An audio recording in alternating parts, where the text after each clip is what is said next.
Hi sir. మనం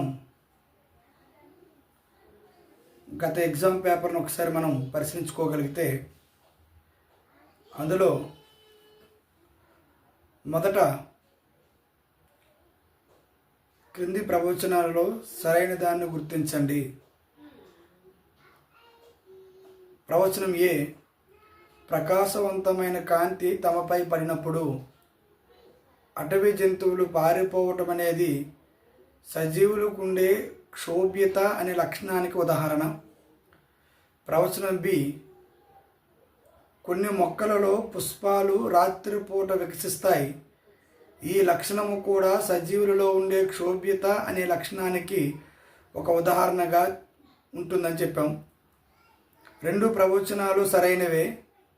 ఎందుకు అంటే మనం ఆవాసము అనుకూలతలు అనే సిలబస్ను మనం ఒకసారి పరిశీలిస్తే the different types of habitats and adaptations అనే ఒక లెసన్ మనం పరిశీలిస్తే అందులో సజీవులు నిర్జీవులకు మధ్య ఉన్నటువంటి సంబంధాన్ని తెలియజేస్తూ సజీవులలో ఉన్నటువంటి క్షోభ్యత అనే లక్షణం నిర్జీవులలో ఉండదు అని చెప్తూ ఎటువంటి క్షోభ్యతని కలిగి ఉంటాయి అనే విషయాన్ని వివరించడం జరిగింది ఆ పుస్తకాలలో. కాబట్టి ఉదాహరణ, ప్రకాశవంతమైనటువంటి కాంతి పడిన వెంటనే అటవీ జంతువులు పారిపోవడం అనే లక్షణంతో పాటు మనం కిచెన్ రూమ్లో ఒకవేళ లైట్ వేసామనుకోండి, అప్పుడు ఆటోమేటికల్గా బొద్దింకలు కూడా కాంతికి అనుకూలంగానే పారిపోతూ ఉంటాయి. అంటే దాని అర్థం క్షోభ్యత అనే లక్షణాన్ని కలిగి ఉంటాయనే ఉద్దేశంతోనే ఈ బిట్టులో మొదటి ఆప్షన్ మనం చూసాం. ఇక రెండో ఆప్షన్ విషయానికి వచ్చేసరికి మనం ఏమైనా మాట్లాడుతున్నాం రెండో ఆప్షన్లో సార్ అంటే డెఫినెట్గా గుర్తుపెట్టుకోండి, మొక్కలు రాత్రిపూట వికసించటం. సార్ మొక్కలు రాత్రిపూట వికసించడమే క్షోభ్యత అనే లక్షణానికి ఉదాహరణ కాదు సార్. ఉదాహరణకి పొద్దుతిడి పువ్వు కాంతిని చూడగానే కాంతి వైపుకి తిరగడం కూడా క్షోభ్యతే. టచ్ మీ నాటు మీద చేయి వేయగానే టచ్ మీ నాట్లో పత్రం మూసుకుపోవటము కూడా క్షోభ్యతే. కాబట్టి మనం చెప్పిన మాటలు కాదు sir. Francis Darwin, Charles Darwin అనే శాస్త్రవేత్తలు కాంతి అనువర్తనం మీద పరిశోధన చేసినప్పుడు చెప్పిన విషయమే ఈ క్షోభ్యత అనే లక్షణానికి సంబంధించినంత వరకు. అట్లానే మనందరికీ బాగా తెలుసు ఎఫ్డబ్ల్యూ వెంట్ అనే శాస్త్రవేత్త కూడా రసాయనిక అనువర్తనాన్ని మొక్కలు కలిగి ఉంటాయి అని చెప్పాడు. ఇక్కడ ఈ లక్షణాలు ఒకసారి మనం పరిశీలిస్తే డెఫినెట్గా ఏంటి లక్షణాలు సార్ అంటే క్షోభ్యత అనే లక్షణం సజీవులకు ఉంది అనడానికి కొన్ని ఎగ్జాంపుల్స్ కింద వీటిని మనం మాట్లాడవచ్చు. మనం మాట్లాడుతున్నప్పుడు ఈ క్రింది వానలో సరైన దాన్ని గుర్తించండి అని ఉంది. ఏ, శరీరం నుండి వ్యర్థాలను తొలగించే ప్రక్రియని విసర్జన అంటాం. కొన్ని మొక్కలు తమ వ్యర్థ ఉత్పత్తులను స్రావాల రూపంలో తొలగించుకుంటాయి. 101% సార్.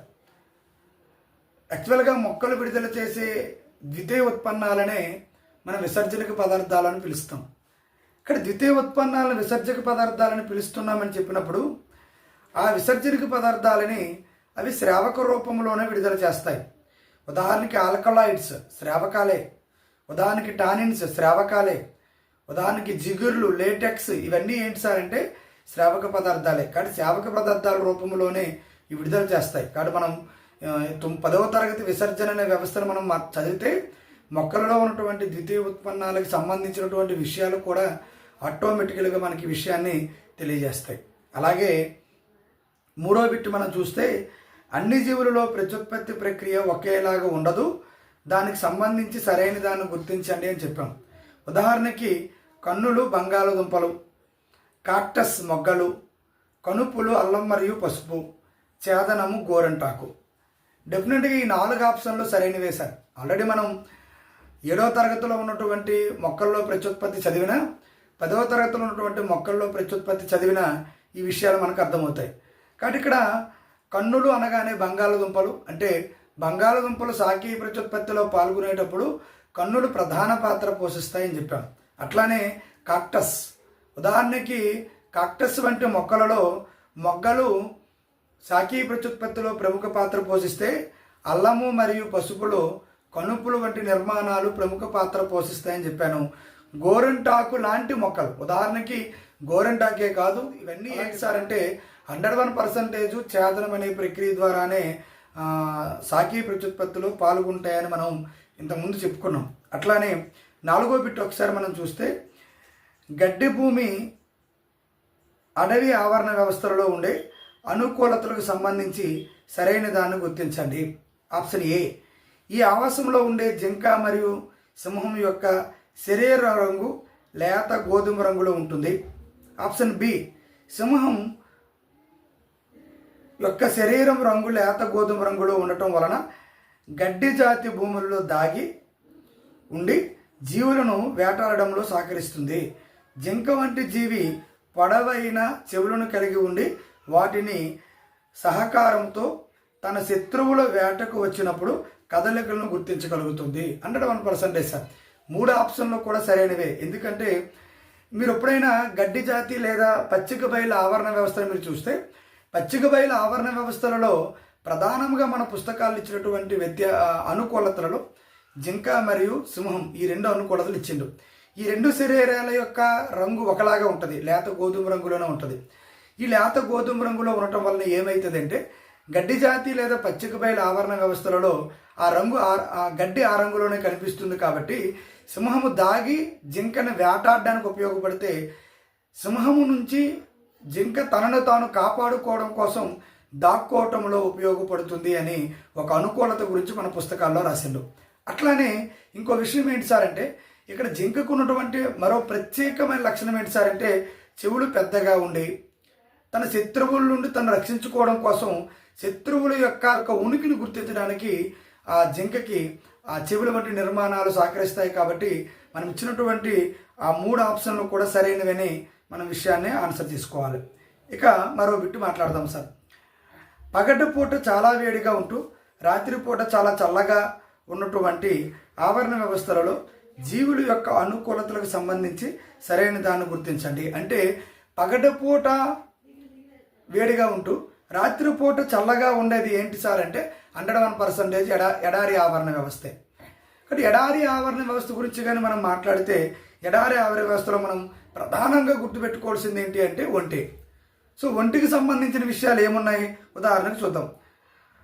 ఆవరణ వ్యవస్థలలో నివసించే జీవుల శరీరంపై దట్టమైన రోమాలు కలిగి ఉండి చర్మముతో కప్పబడి ఉంటాయి. ఆ ఆవరణ వ్యవస్థలలో ఉన్న జీవులు చాలా కొద్దిపాటి మూత్ర విసర్జన కలిగి ఉంటాయి.